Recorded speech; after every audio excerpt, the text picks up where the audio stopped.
What if we told you that after natural disasters, some of those who descend on hard-hit communities with offers to help are anti-government conspiracists and white nationalists?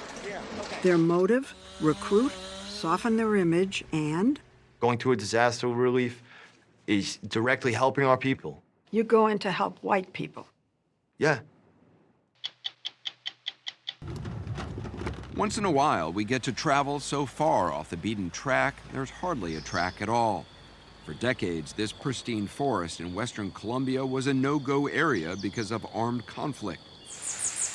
But that allowed hundreds of species of birds to thrive. That's Oh, look at Let's see if we that. could. Some of which you can't find anywhere else on Earth. Whoa, look at that. Oh, my God. Look at that huge thing.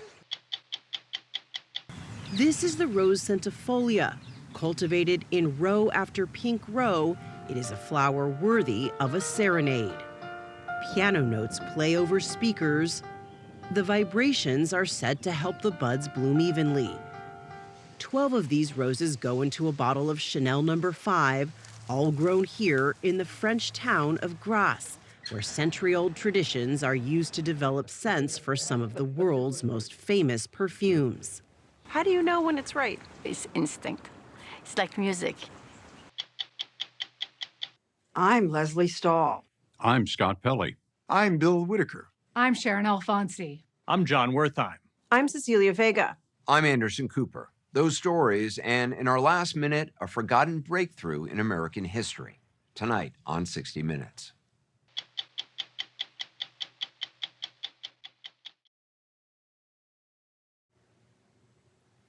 A surge of tornadoes tore across a large swath of the country in April, carving a path of destruction. Over 200 tornadoes hit over 20 states, closely clustered in the last couple of weeks. And hurricane season is just around the corner. Our story tonight is about what happens after these natural disasters.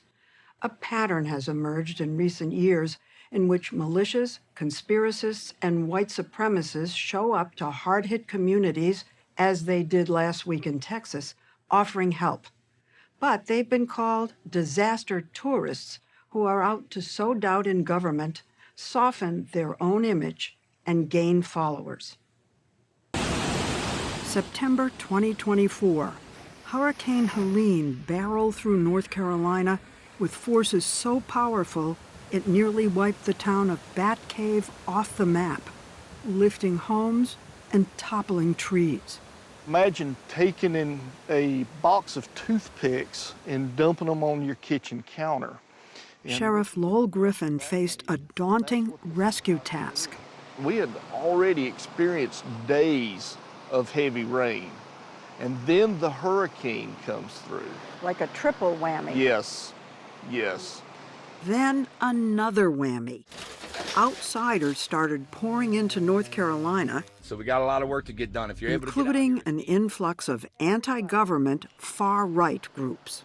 These folks that we're talking about, they were in the minority.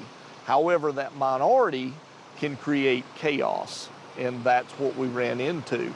Did some of these outsiders launch their own rescue operations?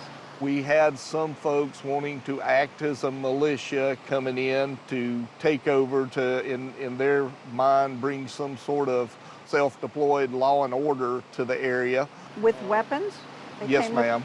So that's like taking your time from the real rescue to deal with them? It is. It is. The sheriff himself didn't see all the groups, but we know among those to show up were members of white nationalist group Active Club. Going to a disaster relief is directly helping our people. You go in to help white people. Yeah. Robert Rundo co-founded Active Club in 2020 as a place for disgruntled young white men to work out together while sharing their ideology. With nearly 90 chapters, it's been described by watchdogs as one of the country's fastest-growing white supremacist networks that are anti-Semitic, anti-immigrant, and anti-democracy. They also hold mixed martial arts tournaments. We get together with the boys, we box, we travel. Do you think of it as fun? Of course. You know, there's fun in fascism. Fun in fascism? I'm a nationalist. What does that mean? A nationalist? Yeah. Means I put my people first. Would you say white supremacist? No, I think that's a slanderous term. But my people are white people, European white people. Right, and there's plenty of organizations that are geared towards other ethnic groups, right? If we don't look out for ourselves, who is? I know that your organization has gone to floods, fires, hurricanes. What if you came upon someone who wasn't white but is suffering because of the flood? Like, if there was like a guy on fire, would I give him water? Yeah, I'd probably give him some water.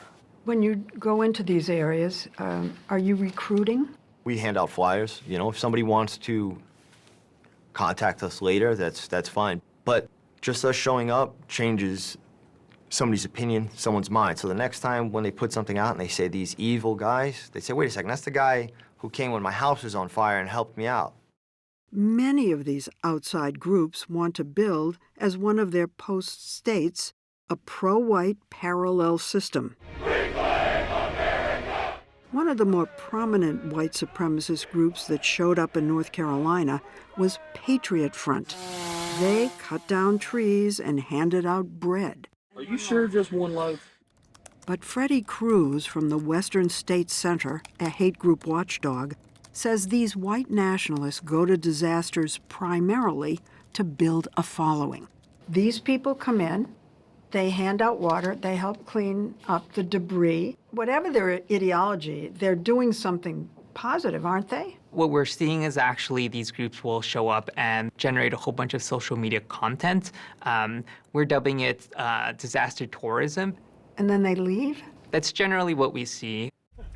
That's unlike veterans relief groups like Team Rubicon or religious organizations like Samaritan's Purse that come in after disasters, coordinate with authorities, and stay a while.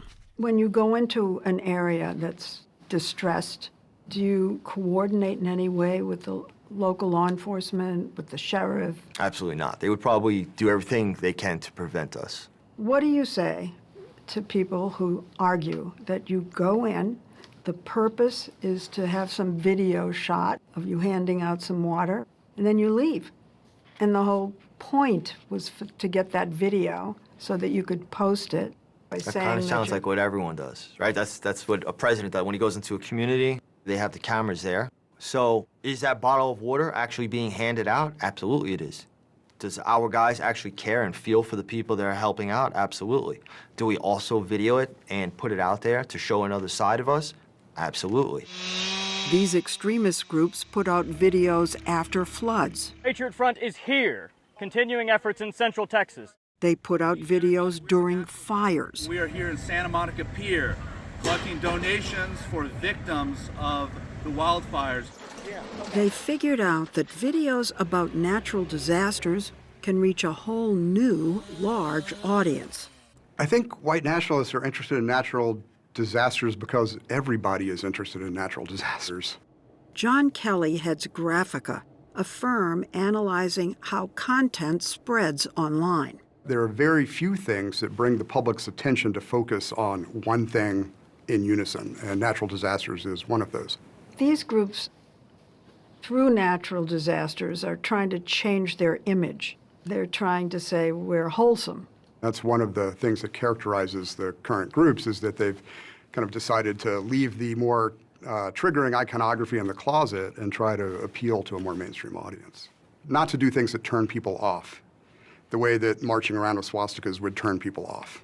A lot of mainstream media, how they depict us, they like to show a guy who's in camo, trucker hat, maybe overweight, face tattoos, something like this. What I wanted to do was to create something positive for young guys like myself. The more macho, wholesome image, Robert Rundo thinks, gives young men permission to adopt his fascist philosophy. Another guy who appeals to young men is online influencer Dan Bilzerian, with nearly 30 million followers on Instagram. He peddles anti-Semitism. I believe that Jewish supremacy is the greatest threat to America, and I think it's the greatest threat to the world today. I truly believe that. Some of these ideas are seeping into mainstream politics. Bilzerian is running for Congress in Florida. In a group chat, young Republican leaders praised Hitler. And then there's Nick Fuentes, the online hate monger who's even more explicit. And I was thinking, what is it about Hitler that's cool? Why does it tickle? Because kids love Hitler. Kids love Hitler. Young men see the While more people are advocating these ideas in the open, the young men of Active Club hide their faces when they post pictures from natural disasters. Our people come first. Rundo is their spokesman, even though he himself hasn't gone to disasters. For the past few years, he was out of pocket, so to speak. Why were you in prison? Which time?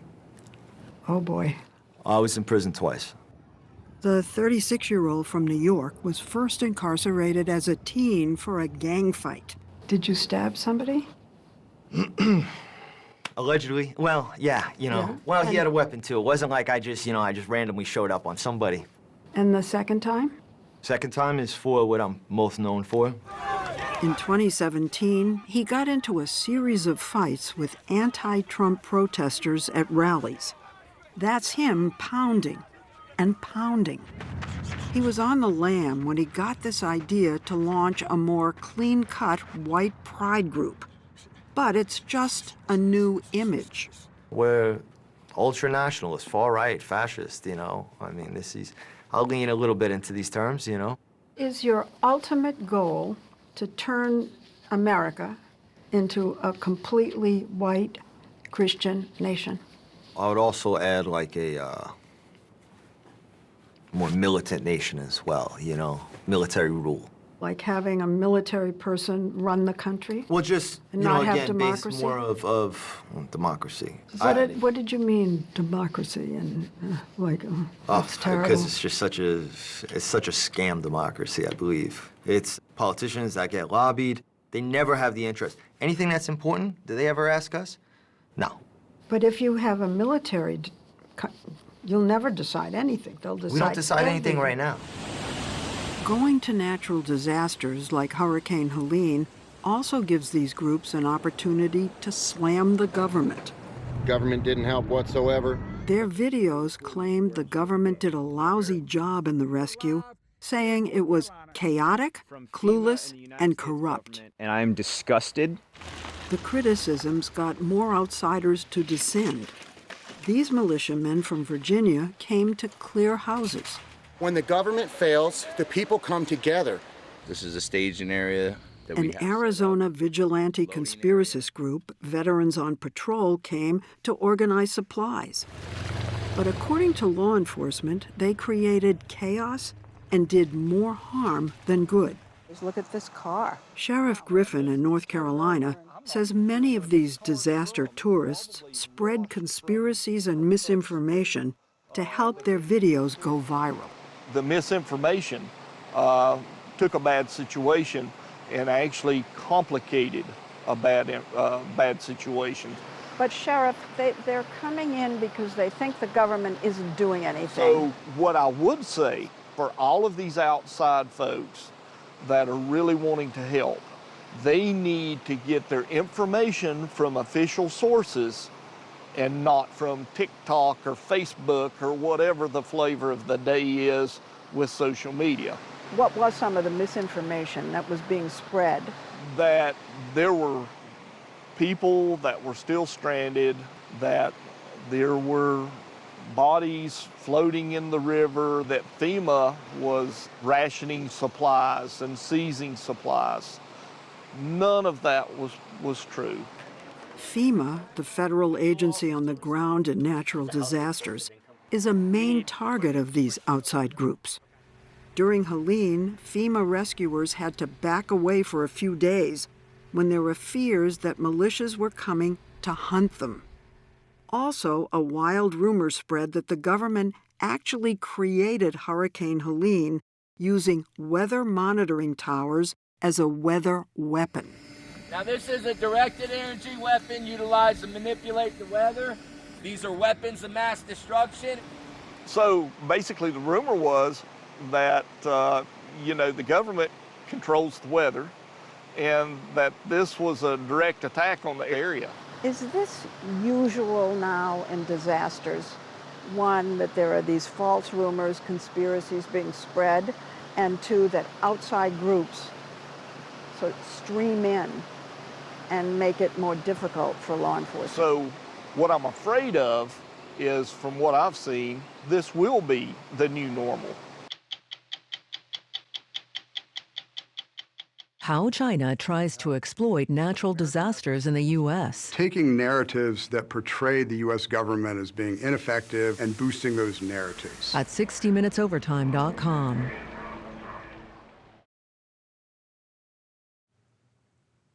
Once in a while, we get to travel so far off the beaten track, there's hardly a track at all. That was the case last year when we went to the mountains of western Colombia. There's some 2,000 species of birds in that South American country, more than anywhere else on Earth, partly because of its diverse geography, but also, surprisingly, because of war. Decades of fighting among the Colombian government, left-wing guerrillas, right-wing paramilitaries, and narco-traffickers made some areas so dangerous few people could go there, preserving the birds' habitat. But since 2016, when Colombia's government signed a peace deal with the FARC, the largest left-wing guerrilla group, it's gotten safer to travel. And all those species of birds in untouched forests have become an important part of a growing ecotourism industry. It brings in millions of dollars to Colombia's economy, and bird watchers, birders as they're known, are flocking there, hoping to catch even a fleeting glimpse of species you can't find anywhere else on Earth.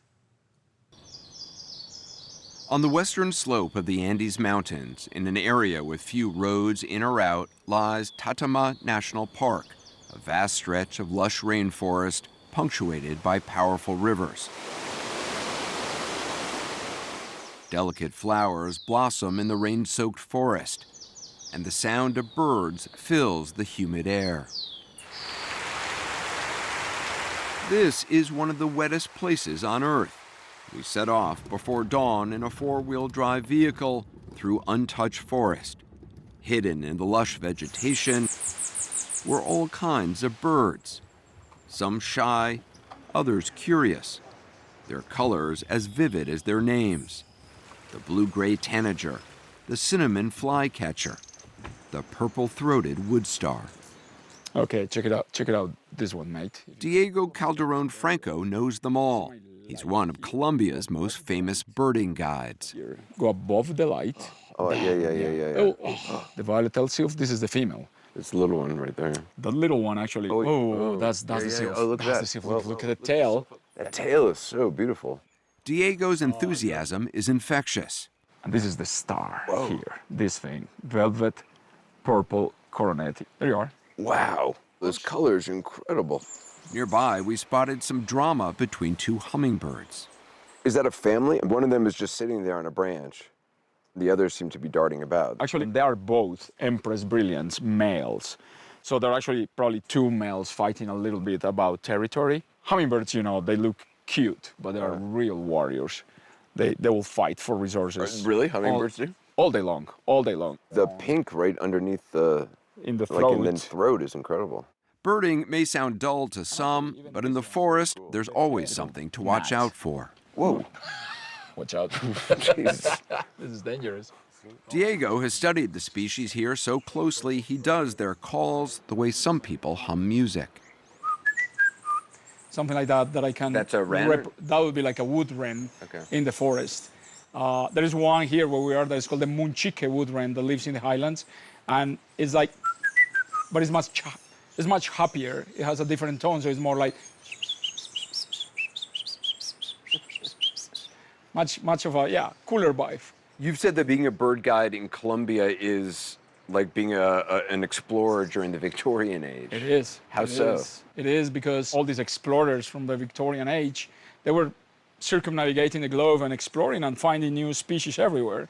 And it's because of our, troubled past. You can still, be in Colombia, look at an isolated mountain range, and you might find a new species for bird for science. Are there still bird species out there that haven't been discovered? Absolutely.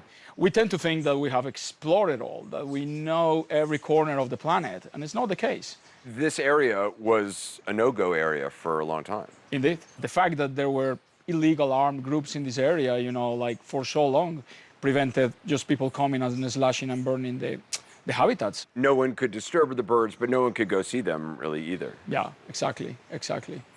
More than 450,000 people were killed, most of them unarmed civilians, during decades of fighting between armed groups and government forces in Colombia. 50,000 people were kidnapped. Diego Calderón Franco was one of them. In 2004, as a graduate student, he and 2 colleagues were on an expedition in the mountains of northern Colombia when they were seized by the FARC, Colombia's largest Marxist guerrilla group. And they didn't believe that we were bird watchers, we were biologists. While Diego and his colleagues were held hostage in this remote hideaway and others, birders around the world called for his release. And like 99% of all the other kidnappings in Colombia, it became monetary. It became like, okay, let's ask for a ransom to your families. I was 88 days, 3 months up there. How did you stay sane? Birds, I would say. You were being held prisoner. But we could see and hear nature. He scribbled notes about what he saw on these scraps of cigarette paper. And I remember I saw for first time one bird that is called slaty brustfinch, and I even made a little drawing and a little note like, wow, this is my first slaty brustfinch kidnapped up there in the Perfume Mountains. His father finally scraped together about $30,000 to free him, and 3 years after his release, Diego started a business leading birding tours. This was one of his favorite places to stay, a farm at the entrance to Tatama National Park. It's owned by Michelle Tapasco and her family. She says they moved here in the 1990s to escape violence by right-wing militias in eastern Colombia, not realizing the left-wing FARC was active here. After we got here, we realized that it was the flip side of the coin. The guerrilla strike started. There were a lot of confrontations near here between the military, the police, and the guerrillas. In 2008, she says the FARC kidnapped and killed her partner. She had 5 daughters to support and thought about leaving, but decided to stay and build a business providing lodging for the occasional visitor. When you started this business, did some people tell you, oh, this is never going to work? Oh, in fact, they would tell me I was crazy. No one would give me a single peso for my project. Now, thanks to birders, she's fixed the place up and rebranded it as the Montezuma Rainforest Eco Lodge. Much of the food for guests is grown on the premises, and Michelle makes sure there's plenty of nourishment for Tatama's hardworking hummingbirds. Colombia is home to more than 160 species of these fast-moving flyers. These guys are the very only group of birds in the world that can fly not only forward, normal, but up, down, and backwards. How fast are they moving their wings? How fast you think? How many times per second is? Per second, 10? 80 times per second. You cannot wrap this idea on your brain. 10 years ago, the Colombian government reached a peace agreement with the FARC, and nearly 10,000 fighters gave up their guns. But for peace to work, they needed new ways to make a living. So Diego decided to introduce his former captors to birding, thinking some of them might make good forest guides. What was it like to go birding with people who had been in FARC, who had been combatants? We totally forgot who we were. They weren't thinking like, oh, this is the guy we kidnapped, 15 years ago. Birds connect you so much, and I think that's why they have this healing power. Marcos Guevara was once a FARC guerrilla. Now he's a photographer. Diego helped him get his first job. When he joined us at Tatama, he captured this video of a green and black fruit eater building a nest. Did you know anything about birding before you met Diego? No, I didn't know anything at all. That was really my introduction to birds. Diego gave us the chance to attend workshops and training sessions. Birdwatching became a doorway for us, not just into conservation and preservation, but also as a way to generate income for ourselves. Colombia still has plenty of problems. While we were busy birding, bombs went off in Cali, and a presidential candidate was assassinated in Bogota. 8 days ago, 20 people were killed in an explosion officials blamed on a faction of the FARC that refused to disarm. Peace here remains fragile, but more tourists are coming than ever before. At Michelle's Lodge, we ran into Gary George and Joseph Brooks of Los Angeles. We bonded over a large bird that surprised us one morning. Look at that. Oh my God, look at that huge thing. Yeah. Do you see this? It's right there. Oh, look, there's that's a vulture, the black vulture. Like many serious birders, they have what's called a life list, a count of how many of the roughly 11,000 species of birds in the world they've seen or heard. Some people collect salt and pepper shakers, but we collect bird sightings, so we go around the world to do that. How many birds have you seen? We're very close to 8,000. 8,000. So you've seen the majority of the birds. Like 4/5 of the world's birds. If you didn't notice, those tattoos on Brooks' arms are some of his feathered favorites. He says there's about 50 birds tattooed all over his body. This is a satin bowerbird from Australia. This is a red-crowned crane we saw in Japan dancing in the snow. On this trip, they were searching for the ever-elusive Chami antpitta. In 2 prior trips here, they'd never gotten a glimpse of one. But this time, they finally heard its call. Let's try. And then it darted right past them, so fast our camera couldn't catch it. It's like finding a jewel, like a prize. Yeah. And being in that moment, everything else goes away. You're not worrying about anything else in your life. You're only present in that moment. Oh, great. Most birds don't have it as good as those here at Tatama National Park. Worldwide, 60% of bird species are declining in population, victims of logging, agricultural expansion, and economic development. At Montezuma Lodge, Michelle Tapasco told us she's working to buy more land to preserve for the birds. And now her daughters are pursuing careers in biology, forestry, birding, and conservation. When you think about it, I mean, did the birds save you? Yes. They have given me everything I have, everything I am, everything my daughters are today. 2 of your daughters got married. Are they married to birders? Sí. I never thought of birds as matchmakers, but it seems like here maybe they are. Yo creo que sí. I believe so. On our last day birding, we got to glimpse a species that only lives in this part of the Andes Mountains, the gold-ringed tanager. That's the bird of this place. That's what birders come to see. This type of bird is like keystone for dispersing of seeds, you know. They will chew on the berries, they will travel away from the parental plants, and they will defecate, and then they plant those seeds. A little later, we got an even better look. The tanager may not be the most colorful bird in these forests, but just seeing it did feel like an accomplishment. We knew we'd probably never have the chance to see it again. Oh, wow. That's great. Now you belong to a higher cult of mortals, for you have seen the gold-ringed tanager.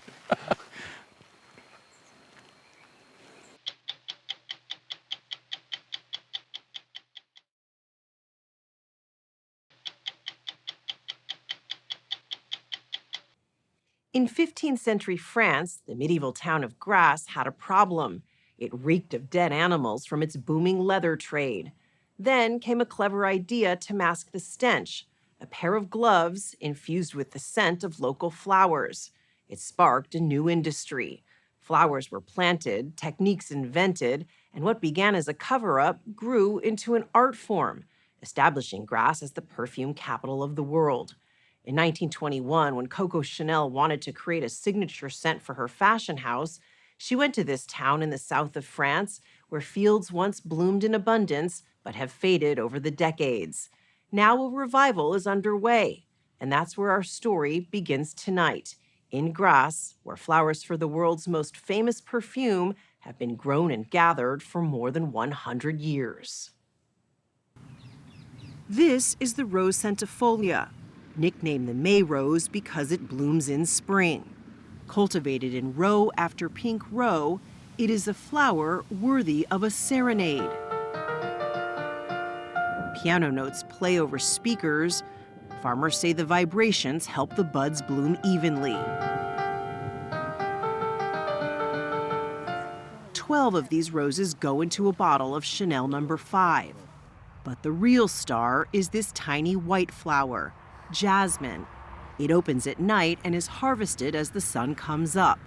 1,000 jasmine flowers go into a bottle of No. 5, giving it the floral scent that has sat on grandmother's dressers for generations. We all have a great nose. I don't know about that.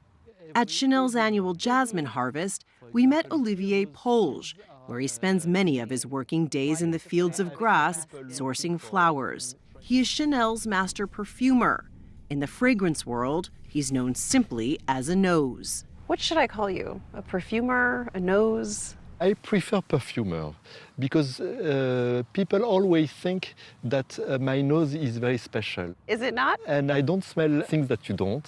The work of perfumer is not to smell things that nobody smells, but it is to identify the scents. His job is to create new fragrances for Chanel and make sure the classics smell as they always have. It is part art, part science. A sommelier of scent, Polge can detect thousands of smells with a sniff. Do you have a favorite smell? I love the scent of iris.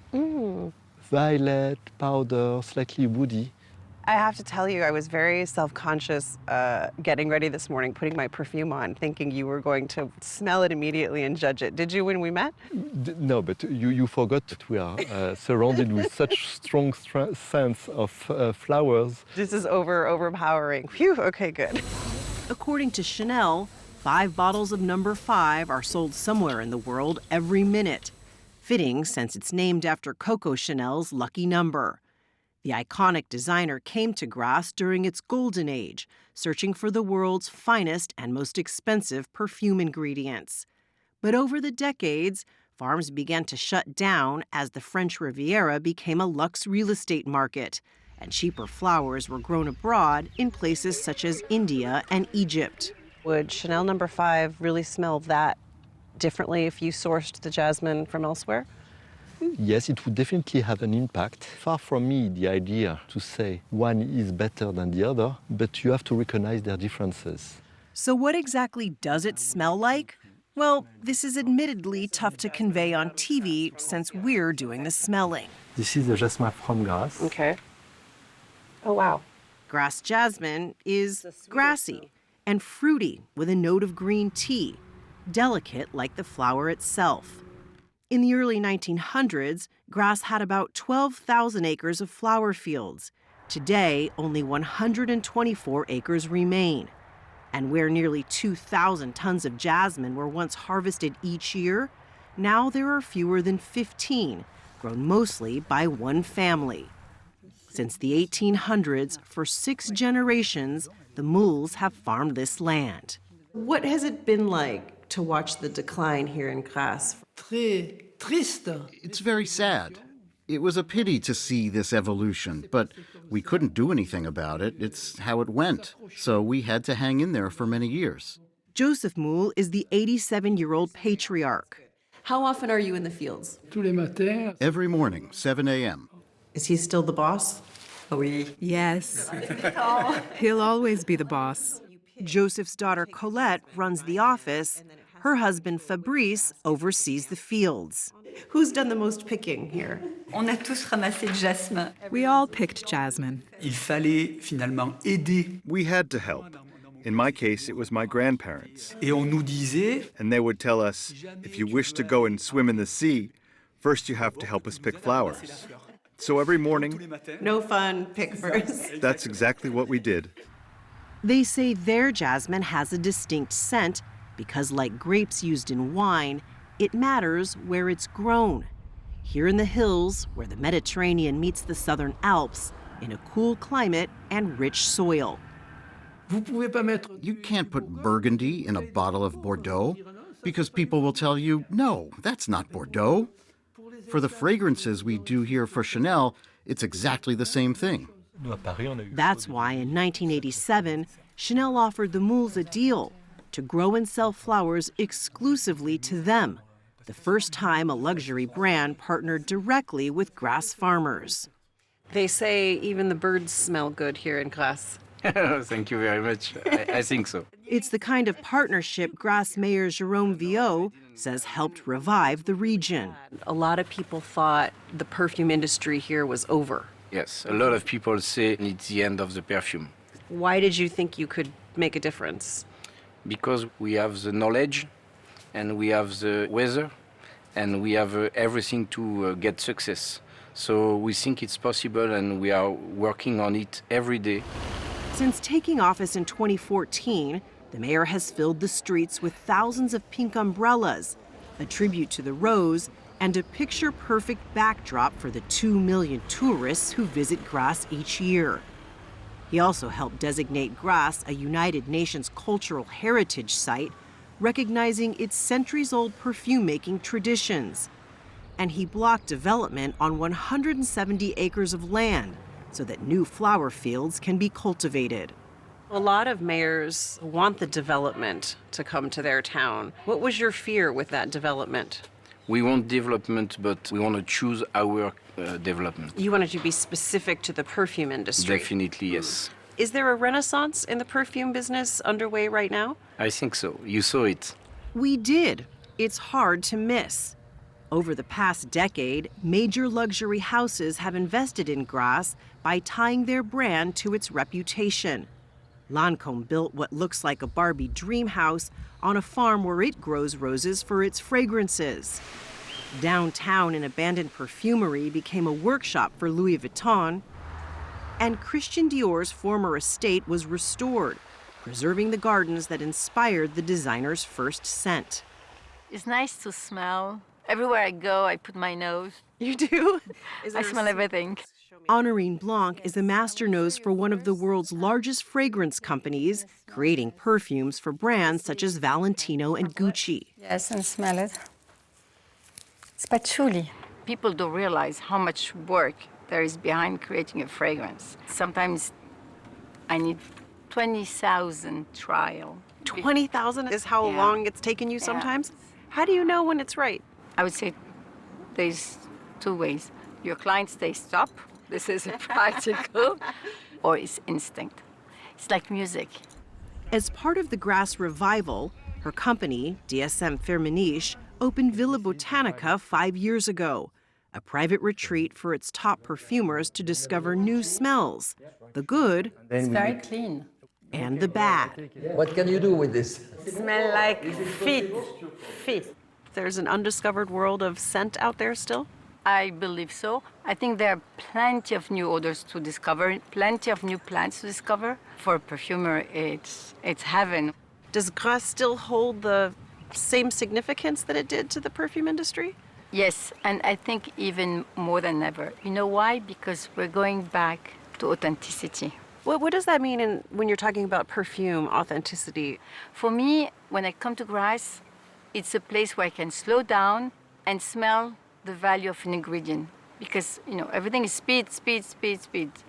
Today, fine fragrance is a more than $20 billion a year industry, largely built on synthetics bottled in a lab. Blanc says man-made scents are essential to modern perfumery. You create perfection by balancing notes that are unpleasant with notes that are pleasant. If your apple is too perfect, you say, oh my God, it's not organic, it's not natural. So the imperfection and this off note are very important for your fragrance. So it's kind of like baking. You have to put a little bit of salt in the cake mix. Yes. Chanel also uses synthetic scents created in a lab. We can't tell you exactly what's in a bottle of number 5. Olivier Polge told us the secret formula is kept in a safe in Paris. I've heard that Chanel number 5 has more than 80 separate scents. Yes. How many of those roughly are from Grasse? The most important are from Grasse. Which brings us back to the jasmine. Starting at dawn, when the jasmine flowers are at their most fragrant, each one is picked by hand, too delicate for machines. The harvest ends before the midday heat can damage the petals, which are kept covered in wet cloth to stay cool. Workers line up to weigh what they've picked. 4,000 jasmine flowers equal just 1 pound. The blooms are then rushed to an on-site factory where their fragrance is extracted using a 150-year-old technique developed in Grasse. You have to work really fast. Yes. Because what happens when they get brown? The smell changes? Yes. It smells bad fruit, like a ripe fruit. Crate after crate of jasmine is layered into this vat and steeped overnight like tea. Then the flowers are removed. They leave behind withered petals and a liquid that cools into a thick wax. It took 35 million jasmine flowers to get this 22-pound tub. The wax is turned back into a liquid. Oh, wow, so strong. And filtered again into the most concentrated form of jasmine. So this will be sent up to our factory near Paris, and a few drops will go in each bottle of number 5. Does the jasmine today smell like the jasmine originally used in number 5? I think so. I think this is why we are very careful in maintaining the way we harvest the jasmine, the way we extract the jasmine, and we do it exactly as it was at the beginning.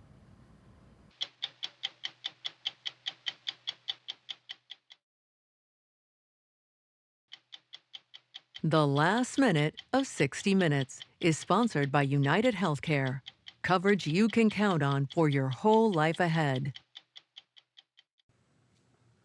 The summer will see many celebrations marking the 250th anniversary of American independence, but historian Jill Lepore is reflecting on another breakthrough in 1776. Our very system of law is founded on what I think of as the philosophy of amendment, the idea that we can always make things better. We amend state constitutions all the time, mostly by referendums on Election Day. But I worry that at this point, we've all but forgotten that the federal Constitution can be amended too. That hasn't even really happened in any meaningful way since 1971, when the voting age was lowered from 21 to 18. It was in 1776, even before the United States declared independence, that written constitutions were invented in the states where the people said, "We govern ourselves." And they did that by writing down the rules and making sure that we, their descendants, could change those rules. Some people might say, oh, the US Constitution doesn't need to be amended because it's perfect. But you'd have to concede that the US Constitution is being amended all the time, not by the people, but by the Supreme Court. Is that what Americans want? I think the 250th anniversary of the first constitutions in the United States, those state constitutions from 1776, is an excellent time to ask that question. I'm Anderson Cooper. We'll be back next week with another edition of 60 Minutes. The only way to get a 360-degree understanding of America is to get out there in America. So I get out there to try to talk to people about what matters to them. And I am reassured that anything that's wrong with America can be fixed by what's right in America.